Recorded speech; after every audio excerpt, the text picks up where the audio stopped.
Punjabi radio USA ਸੁਣ ਰਹੇ ਸਾਰੇ ਹੀ ਮਾਣਯੋਗ ਅਤੇ ਸਤਿਕਾਰਤ ਸਰੋਤਿਆਂ ਨੂੰ ਪੰਜਾਬੀ ਰੇਡੀਓ USA ਦੀ ਟੀਮ ਅਤੇ ਮੇਰੇ ਰਾਜਕਰਮਵੀਰ ਸਿੰਘ ਲਵਾਬ ਜੀ ਨੂੰ ਬਹੁਤ ਹੀ ਪਿਆਰ ਸਤਿਕਾਰ ਸਹਿਤ ਦੋਨੋਂ ਹੱਥ ਜੋੜ ਕੇ ਨਿੱਘੀ ਜਿਹੀ ਸਤਿ ਸ੍ਰੀ ਅਕਾਲ। ਸਭ ਨੂੰ ਜੀ ਨੂੰ ਆਖਦੇ ਸੋ ਤੇ ਪ੍ਰੋਗਰਾਮ ਖਬਰ ਤੇ ਨਜ਼ਰ ਦੇ ਵਿੱਚ ਆਪ ਸਭ ਦਾ ਸਵਾਗਤ ਹੈ।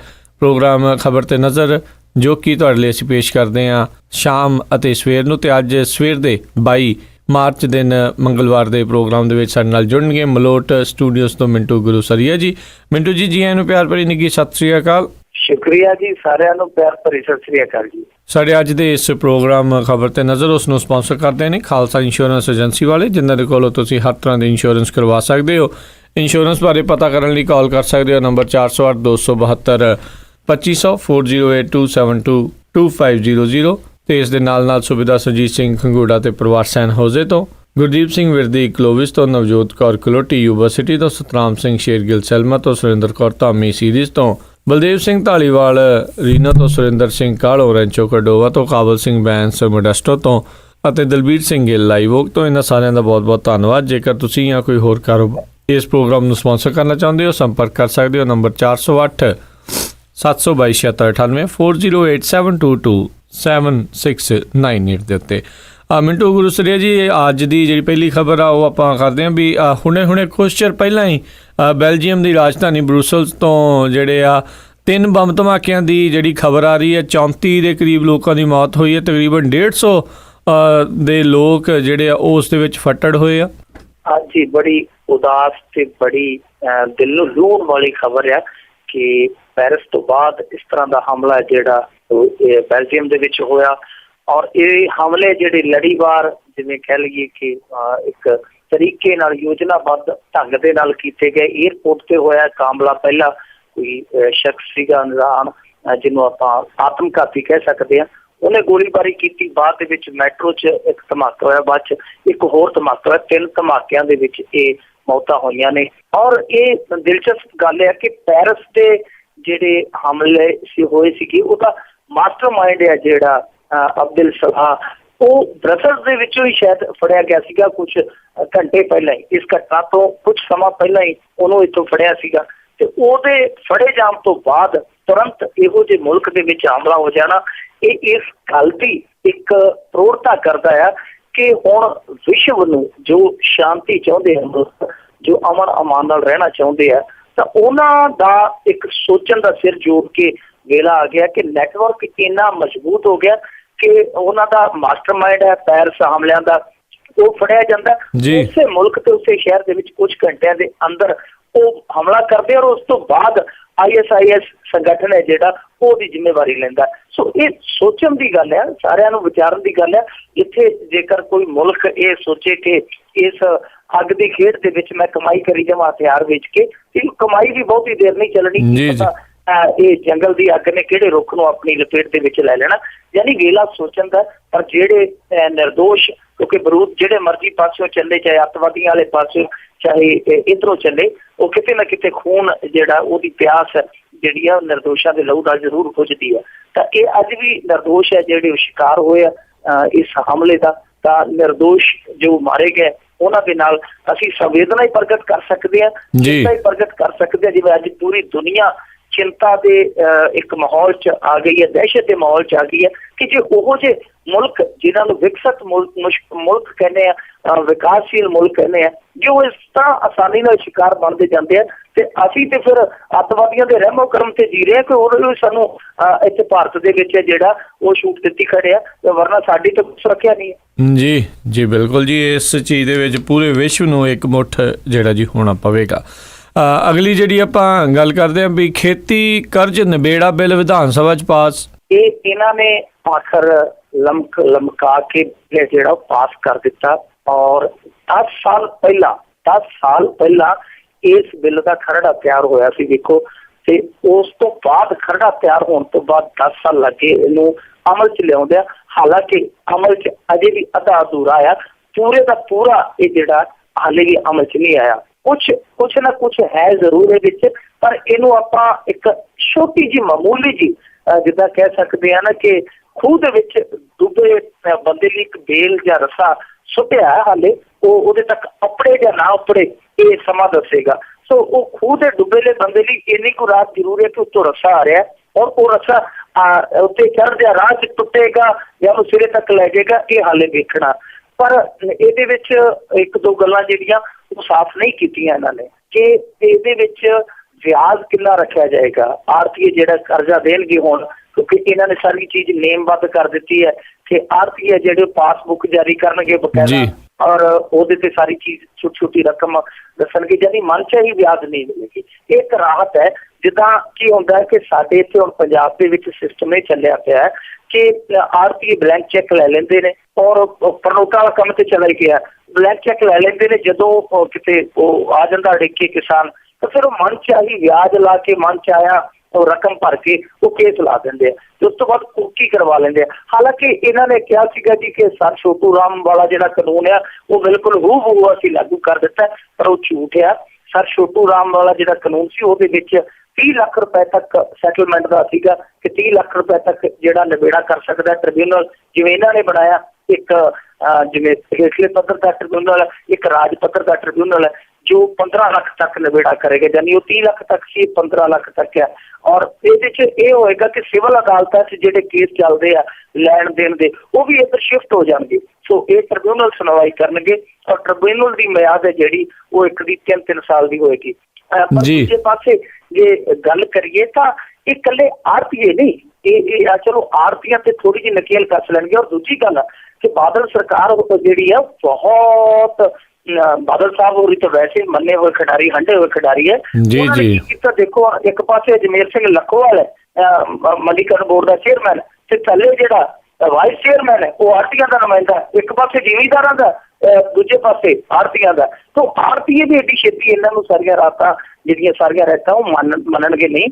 ਉਹ ਵਿਆਜ ਹੈ ਜਿਹੜਾ ਹਾਲੇ ਉਹਦਾ ਰੇਟ ਹੈ ਕਿ ਕਿੰਨੇ % ਵਿਆਜ ਲਾਉਣਾ, ਕਿੰਨੇ % ਇਹਨਾਂ ਨੇ ਛੂਟ ਦੇਣੀ ਹੈ। ਸੋ ਉਹ ਹਾਲੇ ਉਹ ਗੱਲਾਂ ਕਲੀਅਰ ਹੋਣ ਵਾਲੀਆਂ। ਪਰ ਦੂਜੇ ਪਾਸੇ ਗੱਲ ਆੜ੍ਹਤੀਆਂ ਦੀ ਨਹੀਂ, ਇੱਥੇ ਬੈਂਕ ਵੀ ਕਿਸਾਨਾਂ ਦੇ ਨਾਲ ਬੜਾ ਵੱਡਾ ਧਰੋਹ ਕਰਦੇ ਪਿਆ। ਉਹ ਵੀ ਜ਼ਰੂਰ ਹੈ, ਉਹ ਵੀ ਜ਼ਰੂਰਤ ਹੈ ਕਿ ਉਹਨਾਂ ਨੂੰ ਵੀ ਨਕੇਲ ਪਾਈ ਜਾਵੇ। ਉਹ ਕੀ ਰਿਹਾ ਜਿਵੇਂ ਆੜ੍ਹਤੀਏ ਬਲੈਂਕ ਚੈੱਕ ਲੈਣ ਆ, ਉਸੇ ਤਰ੍ਹਾਂ RBI ਦੀ ਗਾਈਡਲਾਈਨ ਦੀ ਉਲੰਘਣਾ ਕਰਕੇ ਇੱਥੋਂ ਦੇ ਬੈਂਕ ਹੈ ਜਿਹੜੇ ਉਹ ਲਾਉਣ ਦੇਣ ਲੱਗਿਆ ਜ਼ਿਮੀਂਦਾਰਾਂ ਨੂੰ, ਕਿਸਾਨਾਂ ਨੂੰ ਬਲੈਂਕ ਚੈੱਕ ਲੈ ਲੈਂਦੇ ਆ। ਬਲੈਂਕ ਚੈੱਕ ਲੈਣ ਦਾ ਅਰਥ ਇਹ ਹੈ ਕਿ ਉਹ ਕੇਸ ਵੱਖਰਾ ਲਾ ਦਿੰਦੇ ਆ ਚੈੱਕ ਦਾ। ਸੋ ਇਹ ਜਿਹੜੀ ਰਵਾਇਤ ਆ ਇਹ ਪੰਜਾਬ ਦੇ ਵਿੱਚ ਖੁੱਲ੍ਹ ਕੇ ਖੇਡੀ ਜਾਣ ਲੱਗ ਪਈ ਹੈ ਖੇਡ। 138 ਕੇਸ ਹੋਏ ਆ ਥੋੜੇ ਸਮੇਂ ਦੌਰਾਨ ਬੈਂਕਾਂ ਵੱਲੋਂ ਬਲੈਂਕ ਚੈੱਕ ਲਾਏ ਗਿਆ, ਜਦਕਿ ਇਸ ਤਰ੍ਹਾਂ ਕਰ ਹੀ ਨਹੀਂ ਸਕਦੇ।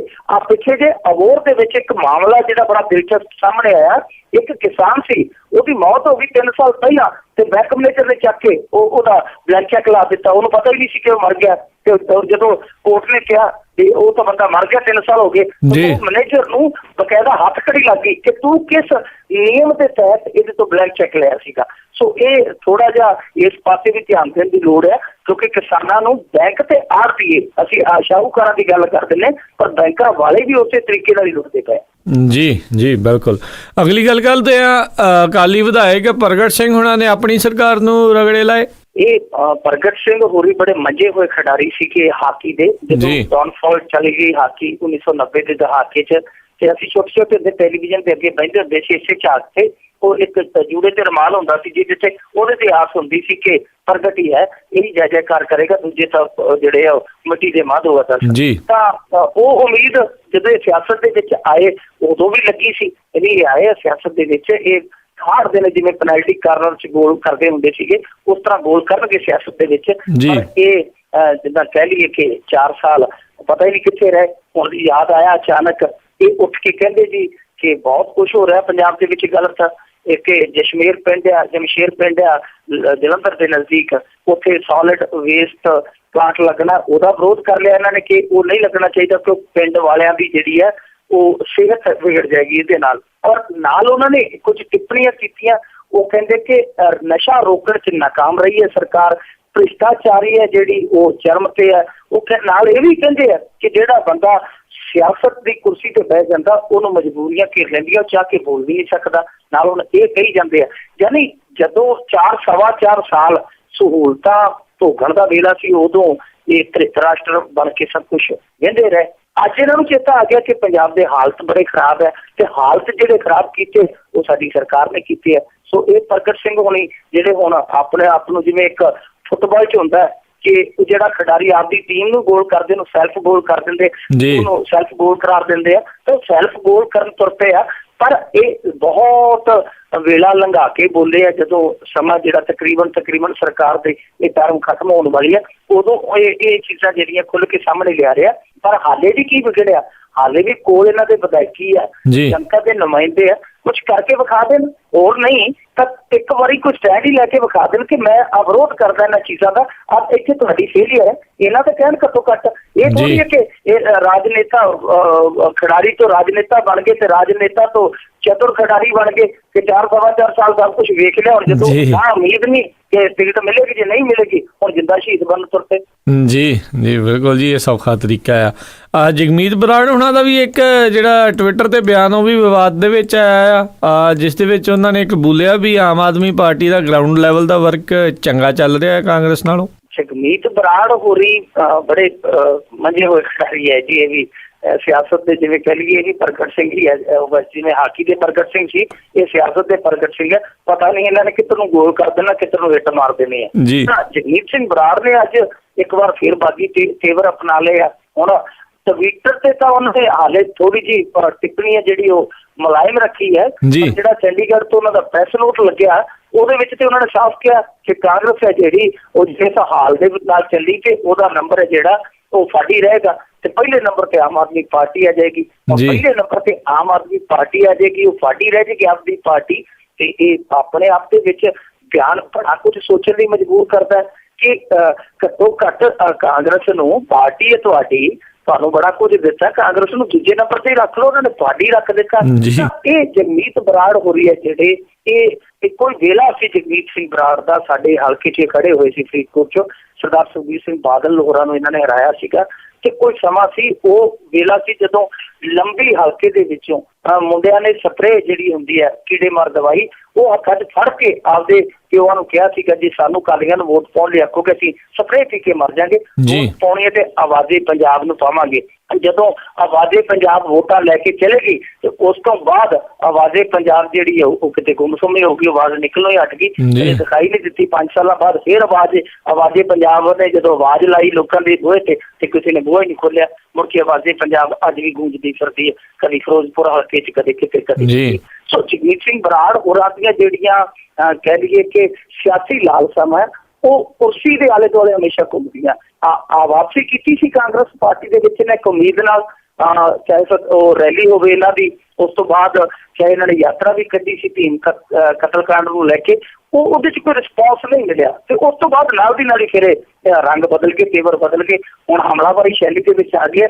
ਮੈਂ ਤੇ ਅੱਗੇ ਕਿਹਾ ਸੀਗਾ ਕਿ ਜੇਕਰ ਹੁਣ ਕਾਂਗਰਸ ਨੂੰ ਉਹਨਾਂ ਨੇ ਫਾਡੀ ਨੰਬਰ ਤੇ ਧਕੇਲ ਦਿੱਤਾ ਤੇ ਜੇ ਤੁਸੀਂ ਵਾਪਸ ਪਹਿਲੇ ਨੰਬਰ ਤੇ ਆਉਣਾ ਤੇ ਸੀਟ ਚਲਾਵੀਂ ਮਾਰੋ ਬਰਾੜ ਸਾਹਿਬ ਦੇ ਪੈਰਾਂ ਦੇ ਵਿੱਚ, ਵੇਖੋ ਸਮੀਕਰਨ ਕਿਵੇਂ ਬਦਲਦੇ, ਰਾਤੋਂ ਰਾਤ ਪਹਿਲੇ ਨੰਬਰ ਤੇ ਆ ਜਾਓਗੇ। ਜੀ ਬਿਲਕੁਲ ਜੀ, ਇਹ ਤਾਂ ਹੈ ਹੀ ਹੈ ਜੀ। ਜਿਹੜੇ ਕਹਿੰਦੇ ਆ ਵੀ ਆਤਮਾ ਨਹੀਂ ਵਿਕਦੀ ਹੁੰਦੀ, ਉਹ ਸਾਰਾ ਕੁਝ ਵਿਕ ਮੁੱਕ ਜਾਂਦਾ ਇੱਥੇ। ਅਗਲੀ ਜਿਹੜੀ ਆਪਾਂ ਗੱਲ ਕਰਦੇ ਹਾਂ, ਚੋਰ ਨੇ ਅਦਾਲਤ 'ਚ ਜੱਜ ਨੂੰ ਹੱਥ ਵਿਖਾਤੇ। ਚੋਰ ਜਿਹੜੇ ਆ ਉਹਨਾਂ ਨੇ ਸਾਬਤ ਕਰ ਦਿੱਤਾ ਕਿ ਚੋਰ ਕਲਾਕਾਰ ਵੀ ਹੁੰਦੇ ਆ। ਉਹਨਾਂ ਨੇ ਸਾਹਮਣੇ ਜਾ ਕੇ ਅਦਾਲਤ ਦੇ ਵਿੱਚ ਲਾਈ, ਔਰ ਇਹ ਬੀਬੀ ਜੱਜ ਸੀ ਕੋਈ, ਉਹ ਆਪਣਾ ਜਿਹੜਾ ਇਹਨਾਂ ਦਾ ਰੂਮ ਹੁੰਦਾ ਜੱਜਾਂ ਦਾ ਅਦਾਲਤ ਕੰਪਲੈਕਸ ਦੇ ਵਿੱਚ, ਉਹਦੇ 'ਚ ਉਹਨਾਂ ਨੇ ਆਪਣਾ ਪਰਸ ਰੱਖਿਆ ਸੀਗਾ ਜਿਹਦੇ 'ਚ ਕੁਛ ਜਿਊਲਰੀ, ਕੁਛ ਗਹਿਣਾ ਗੱਟਾ ਤੇ ਕੁਛ ਨਗਦੀ ਸੀ। ਉਹ ਚੋਰ ਹੱਥ ਸਾਫ਼ ਕਰ ਗਿਆ।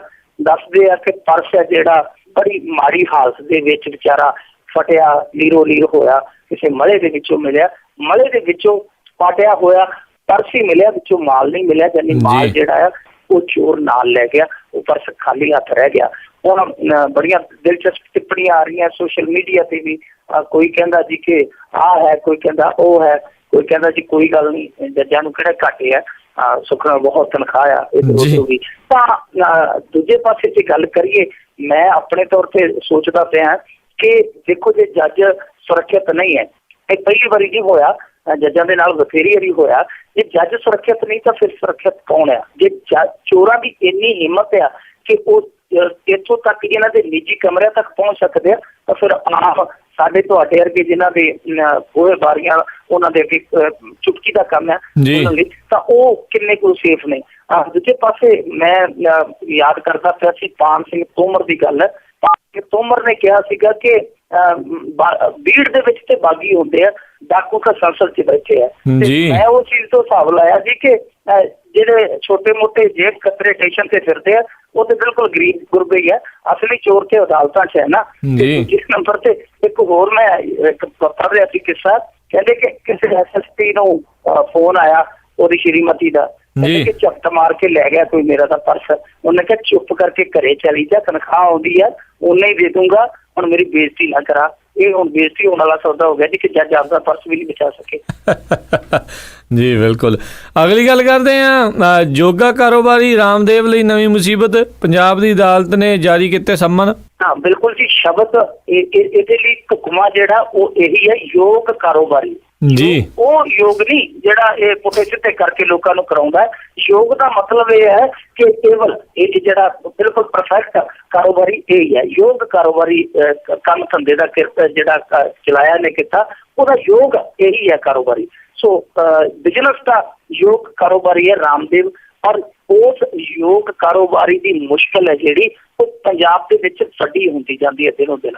ਅਸਲ ਦੇ ਵਿੱਚ ਕੀ ਹੋਇਆ ਸੀਗਾ ਕਿ ਜਦੋਂ 2014 ਦੀਆਂ ਲੋਕ ਸਭਾ ਚੋਣਾਂ ਆਈਆਂ ਸਨ, ਜਦੋਂ ਇਹਨੂੰ ਬਾਬੇ ਨੂੰ ਮੁੱਲ ਮਿਲ ਚੁੱਕਾ ਸੀਗਾ ਜੋ ਇਹਨੇ ਗੁਲ ਖਿਲਾਉਣੇ ਸੀਗੇ, ਕਿਉਂਕਿ ਇਹ ਬਾਬਾ ਜੀ ਸੀਗੇ ਜਿਹੜੇ ਇਹ ਪੈਦਾ ਤਾਂ ਕੀਤੇ ਹੋਏ ਸੀ ਕਾਂਗਰਸ ਨੇ, ਬਾਅਦ ਦੇ ਵਿੱਚ ਸਿੱਧੀ ਰਲ ਗਈ ਦੂਜਿਆਂ ਨਾਲ ਤੇ ਫਿਰ ਬਹੁਤ ਕੁਛ ਹੋਇਆ, ਕਾਲਾ ਧਨ ਇਹ ਉਹ ਜੋ।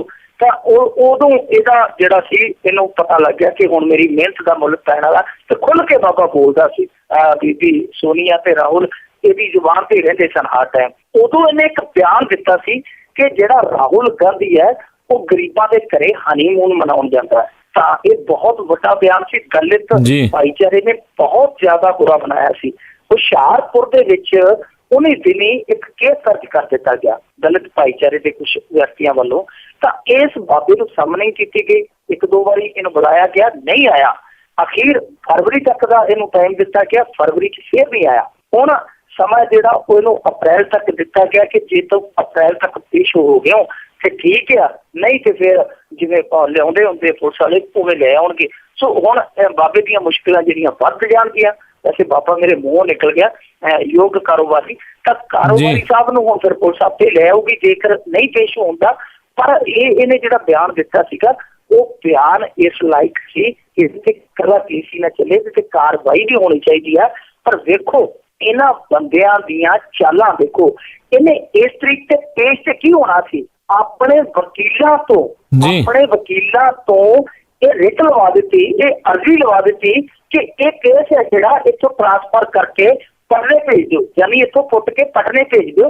ਉਹਦਾ ਮਤਲਬ ਕੀ ਸੀ ਕਿ ਜਿਹੜੇ ਕੇਸ ਕੀਤੇ ਜਿਹੜੇ ਮਾੜੇ ਮੋਟੇ ਮਾਮੂਲੀ ਲੋਕ ਹੈ ਉਹ 2,500-3,500 ਹਜ਼ਾਰ ਕਿਲੋਮੀਟਰ ਤੇ ਜਦੋਂ 2-3 ਤਰੀਕਾਂ ਗਏ ਤੇ ਉਹ ਆਪੇ ਯੱਬ ਜਾਣਗੇ ਕਿ ਆਪੇ ਫੈਸਲਾ ਹੋ ਜਾਣਾ। ਕਿੰਨੀ ਚਲਾਕੀ ਹੈ ਇਹਨਾਂ ਲੋਕਾਂ ਦੇ ਵਿੱਚ। ਪਰ ਅਦਾਲਤ ਨੇ ਇਸ ਚੀਜ਼ ਨੂੰ ਭਾਂਪਦਿਆਂ, ਇਸ ਚਲਾਕੀ ਨੂੰ ਭਾਂਪਦਿਆਂ ਉਹ ਅਰਜ਼ੀ ਰੱਦ ਕਰ ਦਿੱਤੀ। ਉਹਨਾਂ ਕਿਹਾ ਕਿ ਇੱਥੇ ਰਾਮਦੇਵ ਜੀ ਇੱਥੇ ਹੀ ਆਉਣਾ ਪਏਗਾ, ਆਪਣੇ ਪੁੱਤਰੇ ਦੇ ਖਾਬ ਲੈਣੇ ਛੱਡ ਦਿਓ, ਭੁਗਤਣੀ ਤੁਹਾਨੂੰ ਇੱਥੇ ਪੈਣੀ। ਕੇਸ ਦਰਜ ਹੋਇਆ। ਹੁਣ ਦੇਖਾਂਗੇ ਅਪ੍ਰੈਲ ਦੇ ਵਿੱਚ ਰਾਮਦੇਵ ਆਉਂਦਾ ਜਾਂ ਕੋਈ ਸਾਡਾ ਥਾਣੇਦਾਰ ਉਹਨੂੰ ਲਿਆਉਂਦਾ। ਜੀ ਘੱਟ ਹੀ ਚਾਂਸ ਲੱਗਦੇ ਉਦਾਂ ਤਾਂ। ਅਗਲੀ ਜਿਹੜੀ ਆਪਾਂ ਗੱਲ ਕਰਦੇ ਹਾਂ ਵੀ ਅਕਾਲੀ ਲੀਡਰ ਤੇ ਪਰਚਾ ਕਰਨ ਵਾਲੇ SHO ਦੀ ਸ਼ਾਮਤ ਆਈ। ਇਹ ਸਾਡੇ ਸਿਸਟਮ ਦੀ ਇੱਕ ਹੋਣੀ ਹੈ ਜੀ ਕਿ ਜਦੋਂ ਵੀ ਕੋਈ ਇਮਾਨਦਾਰ ਅਫਸਰ ਕੰਮ ਕਰਦਾ ਆ, ਜਦੋਂ ਕੋਈ ਆਪਣਾ ਫਰਜ਼ ਨਿਭਾਉਂਦਾ ਤੇ ਉਹਦੇ ਉੱਤੇ ਉਹ ਸਰਕਾਰ ਦੀ ਗਾਜ ਡਿੱਗ ਪੈਂਦੀ ਹੈ। ਜਿਹੜੀ ਸਰਕਾਰ ਚਲਾਉਂਦੇ ਆ ਜਿਹੜੇ ਸਰਕਾਰ ਉਹ ਕਾਬਲ ਨਹੀਂ ਹੁੰਦੇ, ਪਰ ਉਹ ਅਫਸਰਸ਼ਾਹੀ ਦੀ ਬਾਗਡੋਰ ਉਹਨਾਂ ਲੋਕਾਂ ਦੇ ਹੱਥ 'ਚ ਹੁੰਦੀ ਹੈ ਜਿਹੜੇ ਕਈ ਵਾਰ ਇਹੋ ਜਿਹੇ ਬੰਦੇ ਵੀ ਉਹ ਲਗਾਮ ਫੜ ਲੈਂਦੇ ਆ ਜਿਹੜੇ ਸਕੂਲ ਦੀ ਕੰਧ ਦੇ ਨਾਲੋਂ ਵੀ ਖਹਿ ਕੇ ਲੰਘੇ ਹੁੰਦੇ, ਉਹ ਵੀ ਅਫਸਰਸ਼ਾਹੀ ਨੂੰ ਚਲਾਉਂਦੇ ਆ। ਤਾਂ ਉਹੀ ਸਿੱਟਾ ਜਿਹੜਾ ਉਹ ਇੱਥੇ ਵੇਖਣ ਨੂੰ ਮਿਲਦਾ ਪਿਆ। ਆਪਾਂ ਚਰਚਾ ਵੀ ਕੀਤੀ ਸੀ ਪਿਛਲੇ ਦਿਨੀ ਕਿ ਬਰਨਾਲੇ ਦੇ ਵਿੱਚ ਇੱਕ ਕਿਸਾਨ ਨੂੰ ਖੁਦਕੁਸ਼ੀ ਲਈ ਮਜਬੂਰ ਕਰਨ ਵਾਲਾ ਅਕਾਲੀ ਨੇਤਾ ਜਦੋਂ ਸਕੰਜੇ 'ਚ ਆ ਗਿਆ, ਉਹਦੇ ਤੇ ਕੇਸ ਦਰਜ ਹੋ ਗਿਆ। ਉਹਦੇ ਘਰੇ ਉਹਨੂੰ CID ਮਿਲੀ, ਥਾਣੇਦਾਰ ਨੂੰ ਕਿਸੇ ਮੁਖਬਰ ਨੇ ਦੱਸਿਆ ਕੋਈ ਘਰੇ ਬੈਠਾ ਤੇ ਉਹ ਫੜਨ ਗਿਆ। ਚਲਾ ASI ਉਹ ਹਾਲੇ ਉਹਦੇ ਘਰੋਂ ਮੁੜਿਆ ਨਹੀਂ ਸੀ ਤੇ ਆਉਂਦਿਆਂ ਨੂੰ ਉਹਦੇ ਮੇਜ਼ ਤੇ ਬਦਲੀ ਦੇ ਆਰਡਰ ਪਏ ਸੀ ਕਿ ਭਾਈ ਸਾਹਿਬ ਤੇਰੀ ਜਿਹੜੀ ਹੈ ਉਹ ਹੁਣ ਪੂਰੀ ਹੋ ਗਈ ਟਰਮ, ਤੂੰ ਇੱਥੋਂ ਨਿਕਲ, ਲਾਈਨ 'ਚ ਚੱਲ। ਤਾਂ ਉਹੀ ਕੁਝ ਲੁਧਿਆਣੇ ਵਾਪਰਿਆ। ਇੱਥੇ ਕੀ ਹੋਇਆ ਕਿ ਇੱਥੇ ਜਿਹੜਾ ਮੇਅਰ ਹੈ ਲੁਧਿਆਣੇ ਦਾ, ਉਹਦਾ ਪੀਏ ਤੇ ਉਹਦਾ ਬਹੁਤ ਜ਼ਿਆਦਾ ਨਜ਼ਦੀਕੀ ਜਿਹੜਾ ਸੀਗਾ, ਇੱਕ ਉਹਦਾ ਨਾਮ ਸ਼ਾਇਦ ਕੁਲਜੀਤ ਸਿੰਘ ਸੀਗਾ, ਉਹਨੇ ਠੱਗੀ ਮਾਰ ਲਈ। ਨੌਕਰੀ ਦਾ ਝਾਂਸਾ ਦਿਵਾਉਣ ਦੇ ਨਾਂ ਤੇ ਦੋ ਨੌਜਵਾਨ ਸੀਗੇ, ਉਹਨਾਂ ਤੋਂ 4 ਲੱਖ ਰੁਪਈਆ ਠੱਗ ਲਿਆ। ਪੁਲਿਸ ਨੇ ਜਦੋਂ ਕਾਰਵਾਈ ਕੀਤੀ ਤਾਂ ਜਿਹੜਾ SHO ਸੀਗਾ ਜਿਹਨੇ ਉਹਦੇ ਤੇ ਮੁਕੱਦਮਾ ਦਰਜ ਕੀਤਾ 420 ਦਾ, ਹਾਲਾਂਕਿ ਉਹਨੇ ਬਕਾਇਦਾ ਪਹਿਲਾਂ ਨੋਟਿਸ ਭੇਜਿਆ ਇਹਨੂੰ ਕਿ ਤੇਰੇ ਖਿਲਾਫ ਸ਼ਿਕਾਇਤ ਆ, ਪਰ ਉਹ ਨਹੀਂ ਆਇਆ। ਆਖਿਰ ਉਹਨੇ SHO ਨੇ ਜਦੋਂ ਪਰਚਾ ਕੱਟ ਦਿੱਤਾ, ਪਰਚਾ ਕੱਟਣ ਤੋਂ ਬਾਅਦ ਇੱਕ ਦਿਨ ਨਹੀਂ ਪਿਆ ਉਸ SHO ਦੀ ਵੀ ਇਹਨਾਂ ਚੁੱਕ ਕੇ ਬਦਲੀ ਹੈ ਜਿਹੜੀ ਉਹ ਪੁਲਿਸ ਲਾਈਨ 'ਚ ਕਰ ਦਿੱਤੀ ਜੀ। ਹੁਣ ਇਸ ਤਰੀਕੇ ਦੇ ਨਾਲ ਜਿਹੜਾ ਕੋਈ ਬੰਦਾ ਬੋਲਦਾ ਕੁੰਡਾ ਖੋਲਦਾ, ਉਹਦੇ ਨਾਲ ਇਸ ਤਰ੍ਹਾਂ ਦਾ ਵਤੀਰਾ ਕੀਤਾ ਜਾਏਗਾ ਤੇ ਫਿਰ ਡਰਦਾ ਕੁੰਡਾ ਖੋਲੇਗਾ ਕੌਣ? ਪਰ ਮੈਨੂੰ ਲੱਗਦਾ ਹੈ ਕਿ ਇਸ ਸਿਸਟਮ ਦੇ ਵਿੱਚ ਜਿਹੜੇ ਇਮਾਨਦਾਰ ਅਫਸਰ ਹੈ ਜਾਂ ਇਸ ਤਰ੍ਹਾਂ ਦੇ ਜ਼ਰੂਰਤਮੰਦ ਥਾਣੇਦਾਰ ਆ, ਉਹਨਾਂ ਨੂੰ ਦੱਸਿਆ ਗਿਆ ਕਿ ਤੁਹਾਡੀ ਇੱਥੇ ਕੋਈ ਲੋੜ ਨਹੀਂ, ਥਾਣੇ ਤੇ ਸਾਡੇ ਜਥੇਦਾਰ ਚਲਾਈ ਜਾਂਦੇ ਆ, ਤੁਸੀਂ ਪੁਲਿਸ ਲਾਈਨ ਚਲਾਓ ਜਾਂ ਚੁੱਪ ਕਰਕੇ ਕਿਸੇ ਲੀਡਰ ਦੇ ਘਰ ਦੇ ਅੱਗੇ ਫੁੱਲ ਬਗੀਚੇ ਜਿਹੜੇ ਲੱਗੇ ਉਹਨਾਂ ਨੂੰ ਪਾਣੀ ਪਾਓ। ਜੀ ਜੀ। ਅਤੇ ਅਗਲੀ ਗੱਲ ਆਪਾਂ ਕਰੀਏ ਮਿੰਟੂ ਜੀ, ਵੀ ਗਊਸ਼ਾਲਾਵਾਂ ਨੂੰ ਜਿਹੜੀ ਮੁਫਤ ਬਿਜਲੀ ਦੇਣ ਦੀ ਹਰਕਤ ਸ਼ੁਰੂ ਹੋਈ। ਇਹ ਗਊਸ਼ਾਲਾਵਾਂ ਨੂੰ ਜਿਹੜੀ ਬਿਜਲੀ ਦੇਣ ਦੀ ਇਹਨਾਂ ਨੇ ਕਵਾਇਦ ਸ਼ੁਰੂ ਕੀਤੀ ਸੀ 2 ਸਾਲ ਪਹਿਲਾਂ ਕੀਤੀ ਸੀ। ਬਾਅਦ ਦੇ ਵਿੱਚ ਠੰਡੇ ਜਿਹੇ ਹੋ ਗਏ, ਸਰਕਾਰ ਦਾ ਮਜ਼ਾਕ ਬੜਾ ਉੱਡਿਆ ਕਿ ਕਦੇ ਤੁਸੀਂ ਪਾਕਿਸਤਾਨ ਨੂੰ ਬਿਜਲੀ ਦਿੰਦੇ ਹੋ, ਕਦੇ ਤੁਸੀਂ ਗਊਸ਼ਾਲਾਵਾਂ ਨੂੰ ਦਿੰਦੇ ਹੋ, ਕਦੇ ਭੁੱਲੇ ਭਟਕੇ ਉਹਨਾਂ ਲੋਕਾਂ ਨੂੰ ਵੀ ਦੇ ਦਿਓ ਜਿਹੜੇ ਤੁਹਾਨੂੰ ਬਿੱਲ ਦਿੰਦੇ ਆ। ਤਾਂ ਉਦੋਂ ਕਾਫੀ ਫਜ਼ੀਅਤ ਹੋਈ ਸੀ ਇਹਨਾਂ ਦੀ। ਫਿਰ ਇਹਨਾਂ ਨੇ ਪੈਰ ਜਿਹੜੇ ਉਹ ਪਛਾੜੀ ਖਿੱਚ ਲਏ। ਪਰ ਹੁਣ ਜਿਹੜਾ ਇਹਨਾਂ ਦਾ ਗਊਸ਼ਾਲਾ ਜਿਹੜਾ ਇਹਨਾਂ ਦਾ ਕਮਿਸ਼ਨ ਬਣਿਆ ਹੋਇਆ, ਗਊ ਸੇਵਾ ਕਮਿਸ਼ਨ, ਉਹ ਕਿੱਥੇ ਪਿੱਛੇ ਹਟਣ ਦਿੰਦਾ ਸੀ ਇਹਨਾਂ ਨੂੰ। ਉਹਨਾਂ ਨੇ ਰੌਲਾ ਪਾ ਲਿਆ। ਪਹਿਲਾਂ ਤੇ ਕਮਿਸ਼ਨਾਂ ਦੀ ਵੈਸੇ ਬੜੀ ਕਹਾਣੀ ਜਿਹੜੀ ਬੜੀ ਦਿਲਚਸਪ ਹੈ। ਇਹ ਪ੍ਰਵਾਸੀ ਭਲਾਈ ਕਮਿਸ਼ਨ ਵੀ ਬਣਾਇਆ ਹੋਇਆ ਸੀ ਤੇ ਮੈਨੂੰ ਨਹੀਂ ਲੱਗਦਾ ਕਿਸੇ ਪ੍ਰਵਾਸੀ ਦੀ ਇੱਥੇ ਜ਼ਮੀਨਾਂ ਨੱਪਣ ਤੋਂ ਇਲਾਵਾ ਅਸੀਂ ਕਦੇ ਕੋਈ ਮਦਦ ਕੀਤੀ ਹੋਵੇ। ਇੱਕ ਇਹਨਾਂ ਦਾ ਕਮਿਸ਼ਨ ਹੈ ਆਲੂ ਵਿਕਾਸ ਬੋਰਡ, ਉਹ ਕਦੇ ਉਸ ਬੋਰਡ ਦਾ ਨਹੀਂ ਵੇਖਿਆ ਕਿ ਉਹਨੇ ਸੜਕਾਂ ਤੇ ਰੁਲਦੇ ਆਲੂ ਵਾਲੀ ਕੁਛ ਕੀਤਾ ਹੋਵੇ। ਤੇ ਇੱਕ ਕਰਮਚਾਰੀ ਭਲਾਈ ਬੋਰਡ ਹੈ, ਉਹ ਕਰਮਚਾਰੀ ਭਲਾਈ ਬੋਰਡ ਪਤਾ ਨਹੀਂ ਵਿਚਾਰਾ ਕਿੱਥੇ ਆ, ਉਹ ਪਰ ਜਿਹੜੇ ਚੇਅਰਮੈਨ ਬੈਠੇ ਆ ਉਹਨਾਂ ਦੀਆਂ ਭਲਾਈਆਂ ਜ਼ਰੂਰ ਕੀਤੀ ਜਾਂਦੇ। ਯਾਨੀ ਜਿਹੜੇ ਨਕਾਰੇ ਤੇ ਹਰਾਏ ਹੋਏ ਲੋਕਾਂ ਨੇ ਲੀਡਰ ਹੈ, ਉਹ ਜਿਹੜੇ ਇੱਧਰ ਉੱਧਰ ਫਿੱਟ ਨਹੀਂ ਬਹਿੰਦੇ, ਉਹਨਾਂ ਨੂੰ ਚੁੱਕ ਕੇ ਬੋਰਡਾਂ ਦੇ ਚੇਅਰਮੈਨ ਲਾ ਦਿੰਦੇ, ਕੈਬਨਿਟ ਮੰਤਰੀ ਦੇ ਬਰਾਬਰ ਸਹੂਲਤਾਂ ਉਹਨਾਂ ਨੂੰ ਦਿੱਤੀ ਜਾਂਦੇ। ਇਸੇ ਤਰ੍ਹਾਂ ਦੇ ਇੱਕ ਇਹ ਗਊ ਸੇਵਾ ਕਮਿਸ਼ਨ ਹੈ ਜਿਹਦਾ ਸਾਨੂੰ ਕੱਖ ਨਹੀਂ ਫਾਇਦਾ, ਪਰ ਇਹਦਾ ਜਿਹੜਾ ਬਣਾਇਆ ਹੋਇਆ ਚੇਅਰਮੈਨ ਕੀਮਤੀ ਭਗਤ ਕੀਮਤੀ ਲਾਲ, ਉਹ ਚੌਥੇ ਕੁ ਦਿਨ ਰੌਲਾ ਪਾ ਲੈਂਦਾ। ਪਹਿਲਾਂ ਉਹ ਕਹਿੰਦਾ ਸੀ ਮੇਰੀ ਤਨਖਾਹ 25,000 ਹੈ, ਕੈਬਨਿਟ ਮੰਤਰੀ ਦੇ ਬਰਾਬਰ ਕਰੋ, ਮੈਂ ਵੀ ਚੇਅਰਮੈਨ ਕੈਬਨਿਟ ਮੰਤਰੀ ਦੇ ਬਰਾਬਰ ਮੇਰਾ ਰੈਂਕ ਹੈ। ਉਹ ਤਨਖਾਹ ਪਤਾ ਨਹੀਂ ਵਧਾਈ ਹੈ ਕਿ ਇਹਨਾਂ ਨੇ ਨਹੀਂ। ਉਸ ਤੋਂ ਬਾਅਦ ਫਿਰ ਉਹਨਾਂ ਨੇ ਹੁਣ ਰੌਲਾ ਪਾ ਲਿਆ ਕਿ ਤੁਸੀਂ ਜਿਹੜੀ ਕਹੀ ਸੀ ਕਿ ਗਊਸ਼ਾਲਾਵਾਂ ਨੂੰ ਬਿਜਲੀ ਅਸੀਂ ਮੁਫਤ ਦੇਵਾਂਗੇ, ਹੁਣ ਦਿਓ। ਤਾਂ ਉਸ ਤੋਂ ਬਾਅਦ ਅਲਟੀਮੇਟਮ ਆ ਗਿਆ ਉਹਨਾਂ ਦਾ ਕਿ ਜੇ ਨਹੀਂ ਦਿੱਤੀ ਤੁਸੀਂ ਤੇ ਅਸੀਂ ਰੌਲਾ ਪਾਵਾਂਗੇ, ਸੰਘਰਸ਼ ਕਰਾਂਗੇ। ਹੁਣ ਇਹਨਾਂ ਨੇ ਜਿਹੜੀ ਹੈ ਇੱਕ ਲਿਸਟ ਤਿਆਰ ਕੀਤੀ, 360 ਦੇ ਕਰੀਬ ਗਊਸ਼ਾਲਾਵਾਂ ਦੀ ਸੂਚੀ ਆ। ਉਹਦੇ ਚੋਂ 50 ਇਹਨਾਂ ਨੇ ਛਾਂਟੀਆਂ ਨੇ ਗਊਸ਼ਾਲਾਵਾਂ ਜਿਨ੍ਹਾਂ ਨੂੰ ਇਹਨਾਂ ਨੇ ਮੁਫਤ ਬਿਜਲੀ ਦੇਣੀ ਹੈ। ਯਾਨੀ ਹੁਣ ਗਊਸ਼ਾਲਾਵਾਂ ਦਾ ਜਿਹੜਾ ਲਾਟੂ ਹੈ ਉਹ ਜਗੇਗਾ ਦਿਨ ਰਾਤ ਔਰ ਜਗੇਗਾ ਮੁਫਤ ਇਸ ਤਰ੍ਹਾਂ ਜਗੇਗਾ ਕਿਉਂਕਿ ਪਾਵਰਕਾਮ ਵਾਲਿਆਂ ਨੇ ਇਹਨਾਂ ਨੇ ਓਨੀ ਦੀ ਸਬਸਿਡੀ ਹੈ ਜਿਹੜੀ ਸਰਕਾਰ ਤੋਂ ਮੰਗ ਲਈ ਹੈ। ਯਾਨੀ ਬਿਜਲੀ ਸਰਕਾਰ ਨੇ ਮੁਫਤ ਦੇਣੀ ਹੈ ਪਰ ਖਜ਼ਾਨੇ ਚੋਂ ਸਬਸਿਡੀ ਦੇ ਰੂਪ ਚ ਉਹ ਉਹਨਾਂ ਭੁਗਤਾਨ ਕਰਨਾ ਪੈਣਾ ਹੈ। ਉਹਨਾਂ ਨੇ ਪੱਤਰ ਕੱਢ ਦਿੱਤਾ ਪਾਵਰਕਾਮ ਜਾਂ ਜਿਹੜੇ ਸੰਬੰਧਿਤ ਮਹਿਕਮੇ ਆ ਕਿ ਇਹ ਇਸ ਤਰ੍ਹਾਂ ਨਹੀਂ ਜੇ ਮਿਲਣੀ, ਤੁਹਾਨੂੰ ਸਬਸਿਡੀ ਦੇ ਰੂਪ ਚ ਇੰਨਾ ਪੈਸਾ ਜਮ੍ਹਾਂ ਕਰਾਉਣਾ ਪਵੇਗਾ। ਜਿਵੇਂ ਕਿਸਾਨਾਂ ਨੂੰ ਕਿਹਾ ਜਾਂਦਾ ਕਿ ਮੁਫਤ ਤੁਹਾਨੂੰ ਬਿਜਲੀ ਹੈ, ਪਰ ਉਹਨਾਂ ਦਾ ਪੈਸਾ ਜਿਹੜਾ ਖਜ਼ਾਨੇ ਚੋਂ ਕੱਢ ਕੇ ਦਿੱਤਾ ਜਾਂਦਾ। ਹੁਣ ਬੋਰਡ ਜਿੰਨਾ ਮਰਜ਼ੀ ਫੈਲ ਜਾਵੇ ਪਰ ਉਹਦਾ ਭਾਰ ਤਣਿਆਂ ਤੇ ਪੈਣਾ ਹੈ, ਜੜ ਤੇ ਪੈਣਾ ਹੈ। ਜੜ ਕੌਣ ਹੈ? ਸਾਡੇ ਲੋਕ, ਤੇ ਵਜਨ ਸਾਡੇ ਕੀ ਹੋਣਾ। ਜੀ ਬਿਲਕੁਲ। ਅਗਲੀ ਗੱਲ ਕਰਦੇ ਆ, 50 ਸਾਲਾਂ ਲਈ ਬਣਾਇਆ ਜਿਹੜਾ ਪੁਲ ਸੀਗਾ 12 ਮਹੀਨਿਆਂ 'ਚ ਟੁੱਟ ਗਿਆ। ਇਹ ਸ਼ੁਕਰ ਕਰੋ ਜੀ 12 ਮਹੀਨੇ ਕੱਟ ਗਿਆ। ਜੇ ਕਿਸੇ ਤਗੜੇ ਚੰਗੇ ਜਿਹੇ ਕਾਰੀਗਰ ਦੇ ਹੱਥ ਲੱਗੇ ਹੁੰਦੇ ਤੇ 12 ਘੰਟੇ ਨਹੀਂ ਸੀ ਕੱਢਣੇ। ਕਾਰੀਗਰ ਹੀ ਚੰਗਾ ਹੋਣਾ ਮਿਲ ਗਿਆ ਇਹਨਾਂ ਨੂੰ, 12 ਮਹੀਨੇ ਕੱਢ ਗਿਆ। ਪਰ ਇਹਦੇ ਤੇ ਲਾਗਤ ਵੇਖੋ ਜੀ 328 ਕਰੋੜ ਰੁਪਇਆ। 328 ਆਖਰ ਲੱਗੇ, ਮੈਨੂੰ ਕੁਝ ਸੈਕਿੰਡ ਲੱਗੇ ਆ ਗਿਣਨ ਲੱਗਿਆ ਤੇ ਮੇਰੇ ਵਰਗੇ ਨੇ ਆਪਣੇ ਹੱਥ 4-5 ਵਾਰੀ ਮਾਲਿਸ਼ ਕਰਵਾਉਣੇ ਸੀ ਕਿ ਫੇਰ ਉਹ ਗਿਣ ਹੋਣੇ ਸੀ 328 ਕਰੋੜ। ਸੋ ਉਹ 50 ਸਾਲ ਲਈ ਇਸ ਪੁਲ ਨੂੰ ਤਿਆਰ ਕੀਤਾ ਗਿਆ ਸੀਗਾ ਕਿ ਘੱਟੋ ਘੱਟ ਇਹਦੀ ਉਮਰ ਹੈ ਜਿਹੜੀ 50 ਸਾਲ ਹੋਏਗੀ। ਪਰ ਹੋਇਆ ਕੀ ਕਿ ਉਹ 50 ਸਾਲ ਉਹਨੇ ਕੀ ਕੱਢਣੇ ਸੀ, 50 ਮਹੀਨੇ ਨਹੀਂ ਕੱਟ ਹੋਏ ਉਹਦੇ ਤੋਂ। ਉਹ 12 ਮਹੀਨੇ ਪਿਛਲੇ ਮਾਰਚ ਦੇ ਵਿੱਚ ਉਹਦਾ ਉਦਘਾਟਨ ਹੋਇਆ ਸੀ, ਮਾਰਚ 2015 ਚ। 2015 ਤੋਂ 2016 ਆਉਂਦਿਆਂ ਉਸ ਪੁਲ ਦੀ ਬੱਸ ਹੋ ਗਈ। ਜਿਹੜਾ ਫਲਾਈਓਵਰ ਇਹਨਾਂ ਨੇ ਬਣਾਇਆ ਸੀ, ਪੱਖੋਵਾਲ ਫਲਾਈਓਵਰ ਜਿਹਨੂੰ ਕਹਿੰਦੇ ਆ, ਉਹ ਟੁੱਟ ਗਿਆ। ਉਸ ਤੋਂ ਬਾਅਦ ਹੁਣ ਦੋਵੇਂ ਪਾਸੇ ਬੈਰੀਕੇਡਿੰਗ ਕਰ ਦਿੱਤੀ ਗਈ, ਉਹਦੇ ਟ੍ਰੈਫਿਕ ਰੋਕ ਦਿੱਤਾ ਗਿਆ। ਬਹੁਤ ਹਾਹਲਾ ਮਚਿਆ, ਵੱਡੀਆਂ ਵੱਡੀਆਂ ਖਬਰਾਂ ਲੱਗੀਆਂ, ਅੱਜ ਅਖਬਾਰਾਂ ਦੇ ਵਿੱਚ ਚਰਚਾ ਰਹੀ ਪੂਰੀ। ਪਰ ਜਿਹੜਾ ਉਹ ਤਰਕ ਦੇ ਰਿਹਾ, ਜਿਹੜਾ ਉਹ ਮਹਿਕਮਾ ਜਿਹੜਾ ਤਰਕ ਦੇ ਰਿਹਾ, ਉਹ ਬੜਾ ਦਿਲਚਸਪ ਆ। ਉਹ ਕਹਿੰਦੇ ਜੀ ਇਹ ਪੁਲ ਟੁੱਟਣਾ ਨਹੀਂ ਸੀ, ਕਿਉਂਕਿ ਇਸ ਪੁਲ ਤੇ ਆ ਕੇ ਟਿੱਪਰ ਖਰਾਬ ਹੋ ਗਿਆ, ਉਹਨੂੰ ਜੈਕ ਲਾਇਆ ਗਿਆ ਤੇ ਜੈਕ ਦੇ ਭਾਰ ਦੇ ਨਾਲ ਪੁਲ ਬਹਿ ਗਿਆ। ਹੁਣ ਵੇਖੋ ਜੀ, ਇਹ ਜਿਹੜੇ ਜੈਕ ਆ, ਪੰਜਾਬ ਦੀ ਧਰਤੀ ਤੇ ਕਿਤੇ ਜੈਕ ਹੀ ਨਹੀਂ ਲੱਗਿਆ ਸੀ ਅੱਜ ਤੱਕ। ਜੈਕ ਤੇ ਲੋਕ ਕੱਚੇ ਰਾਵਾਂ ਚਲਾ ਕੇ ਉਹ ਜੱਕ ਦਿੰਦੇ ਆ ਇੰਨੇ ਟਨਾਂ ਵਜਨ ਟਰੱਕਾਂ ਦੇ, ਤਾਂ ਉਹ ਕਹਿੰਦੇ ਜੀ ਜੈਕ ਲਾਇਆ, ਜੈਕ ਦੇ ਭਾਰ ਨਾਲ ਪੁਲ ਬਹਿ ਗਿਆ। ਹੁਣ ਜਿਹੜਾ ਪੁਲ ਜੈਕ ਦੇ ਭਾਰ ਨਾਲ ਬਹਿ ਗਿਆ ਤਾਂ ਮੈਨੂੰ ਲੱਗਦਾ ਸੀ ਕਿ ਉਹ ਤੇ ਫਿਰ ਜਿਹੜਾ ਸੀਗਾ, ਭਾਵੇਂ ਸਾਡੇ ਪਿੰਡ ਵਾਲਾ ਇੱਕ ਬਾਬਰ ਮਿਸਤਰੀ ਲਿਜਾ ਕੇ ਬਣਾ ਦਿੰਦੇ, 328 ਕਰੋੜ ਖਰਚਣ ਦੀ ਕੀ ਲੋੜ ਸੀ। ਇਹ ਤੇ ਜਿਹੜਾ ਪੁਲ ਸੀਗਾ ਥੋੜੇ ਜਿਹੇ ਪੈਸੇ ਨਾਲ ਇਹੋ ਜਿਹਾ ਬਣਾ ਦੇਣਾ ਸੀ ਜਿਹੜਾ ਜੈਕ ਦੇ ਭਾਰ ਨੂੰ ਚੱਲ ਲੈਂਦਾ। ਪਰ ਉਹਨਾਂ ਨੇ 328 ਕਰੋੜ ਰੁਪਈਆ ਲਾ ਕੇ ਵੀ ਇਹੋ ਜਿਹਾ ਪੁਲ ਬਣਾਇਆ ਜਿਹੜਾ ਜੈਕ ਦਾ ਧੱਕਾ ਨਹੀਂ ਚੱਲ ਸਕਿਆ। ਸੋ ਦਿਲਚਸਪ ਕਿੱਸਾ ਹੈ, ਪਰ ਇਹ ਕਿੱਸਾ ਜਿਹੜਾ ਇੱਕ ਪੁਲ ਦਾ ਨਹੀਂ, ਇੱਥੇ ਕਈਆਂ ਪੁਲਾਂ ਦਾ। ਕਈ ਪੁਲ ਤਾਂ ਇਹੋ ਜਿਹੇ ਆ ਜਿਹੜੇ ਕਾਗਜ਼ਾਂ 'ਚ ਚੱਲੀ ਜਾਂਦੇ ਆ। ਜੀ ਜੀ ਬਿਲਕੁਲ ਜੀ, ਲੋਕੀ ਅਜੇ ਵੀ ਆਲੇ ਦੁਆਲੇ ਵੇਟ ਕਰਦੇ ਆ ਵੀ ਪੁੱਲ ਕਦੋਂ ਆਊਗਾ। ਅਗਲੀ ਜਿਹੜੀ ਆਪਾਂ ਜੀ ਗੱਲ ਕਰਦੇ ਹਾਂ, SGPC ਚੱਲੀ ਜ਼ਮੀਨ ਖਰੀਦਣ, ਮਾਮਲਾ ਗੜਬੜ ਹੋਣ ਤੇ ਚਰਚੇ ਹੋਏ। SGPC ਫਤਿਹਗੜ੍ਹ ਸਾਹਿਬ ਦੇ ਵਿੱਚ ਜ਼ਮੀਨ ਖਰੀਦਣ ਦੀ ਤਿਆਰੀ ਕਰ ਰਹੀ ਹੈ। ਔਰ ਜ਼ਮੀਨ ਕੋਈ ਥੋੜੀ ਨਹੀਂ, ਇਹ ਜਿਹੜੀ ਹੈ ਜ਼ਮੀਨ ਮਰਬੇ ਤੋਂ ਉੱਤੇ ਖਰੀਦਣੀ ਇਹਨਾਂ ਨੇ। ਤਕਰੀਬਨ 20-25 ਕਿੱਲੇ ਤੋਂ ਉੱਤੇ ਜ਼ਮੀਨ ਦਾ ਸੌਦਾ ਕਰਨ ਨੂੰ ਫਿਰਦੇ ਆ। ਔਰ ਇਹ ਸੌਦਾ ਜਿਹੜਾ 48 ਲੱਖ ਨੂੰ ਦੱਸਿਆ ਜਾ ਰਿਹਾ ਕਿ ਤੈਅ ਕੀਤਾ ਜਾਂਦਾ ਹੈ, ਜਦਕਿ ਉੱਥੇ ਕੀਮਤ ਜ਼ਮੀਨ ਦੀ ਹੈ ਜਿਹੜੀ ਉਹ ਦੱਸਦੇ ਆ ਕਿ ਇੰਨੀ ਨਹੀਂ ਹੈ। ਪਰ ਬਾਵਜੂਦ ਇਸ ਦੇ ਉਹ ਨਾ ਕੋਈ ਟੈਂਡਰ ਪਿਆ, ਨਾ ਕੁਛ ਇਸ ਤਰ੍ਹਾਂ ਦਾ ਕੋਈ ਪ੍ਰਬੰਧ ਕੀਤਾ ਗਿਆ, ਬਲਕਿ ਇਹ ਇੱਕ ਸਿੱਧੇ ਤੌਰ ਤੇ ਆਪਣਾ ਲਿਆ ਹੋਇਆ ਫੈਸਲਾ ਸੀ ਕਿ ਇੰਨੀ ਪੈਲੀ ਖਰੀਦਣੀ ਹੈ, ਇੰਨੇ ਰੇਟ ਤੇ ਖਰੀਦਣੀ ਹੈ। ਸੋ ਇਸ ਕਰਕੇ ਉਹ ਸ਼ੰਕੇ ਆ ਕਿ ਭਾਈ ਇਹ ਕੀ ਚੱਕਰ ਹੈ, ਨਾ ਕੋਈ ਟੈਂਡਰ, ਨਾ ਕੋਈ ਸੂਚਨਾ, ਨਾ ਕੋਈ ਬੋਲੀ, ਨਾ ਕੁਛ ਵੀ ਨਹੀਂ, ਉਹ 'ਚ ਵੀ ਕੋਈ ਇਸ਼ਤਿਹਾਰ ਨਹੀਂ, ਕੁਛ ਨਹੀਂ ਮੰਗਿਆ ਗਿਆ। ਸਿੱਧੇ ਰੂਪ ਦੇ ਵਿੱਚ ਉਹ 48 ਲੱਖ ਨੂੰ ਜਿਹੜਾ ਉਹ ਸੌਦਾ ਕੀਤਾ ਜਾ ਰਿਹਾ ਜ਼ਮੀਨਾਂ ਦਾ।